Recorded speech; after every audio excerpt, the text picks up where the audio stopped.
The reply of the Templars denied every charge and stated that they had been subjected to every kind of illegality since their arrest. 54 of the knights who had volunteered to defend the order were committed to the flames, having been declared relapsed heretics before the trials had even started. And you'll see this number 54 crop up later and even in the modern day. And sometimes it's 54 plus 1, the Grand Master, who later was burned at the stake. 4 years to the day after the first arrests, the Pope led a convocation of 114 bishops to come to a final decision about the Templar order.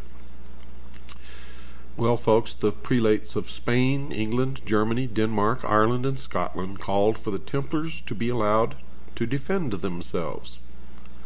The Pope retorted by closing the session almost at once. He would not hear of it.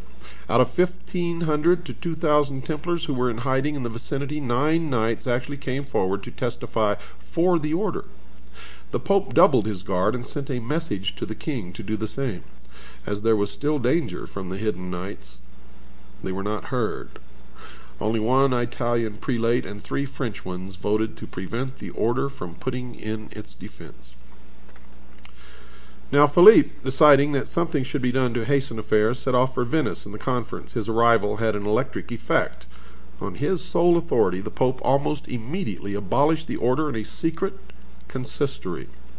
And this was on March the 22nd in the year 1313. And 1313 plays a significant number later on, as that was a famous address in New Orleans, as some of you may remember. On May the 2nd, when the bull was published, the order ceased officially to exist. The Grand Master, assumed but not proved to be guilty, was sentenced to perpetual imprisonment. Most of the other knights were released, and many of these passed their remaining days in poverty. De Molay and one of his chiefs, Guy of Auvergne, proclaimed their innocence on the public stage to which they had been taken to have sentence announced. The king, upon hearing them recant their confession, immediately had them committed to the flames. And some say that while he was being burned at the stake, that De Molay cursed both the Pope and the King of France, stating that within a certain short period of time he would meet them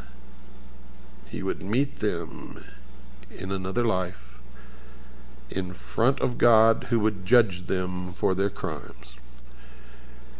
And believe it or not, folks, well within the period of time, which was not very long, both the Pope and the King of France were dead, and I'm sure joined Jacques de Molay in front of God for their final judgment. We are in no way finished with the story of the Knights Templar. But until tomorrow night, good night, and God bless each and every one of you.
Bye.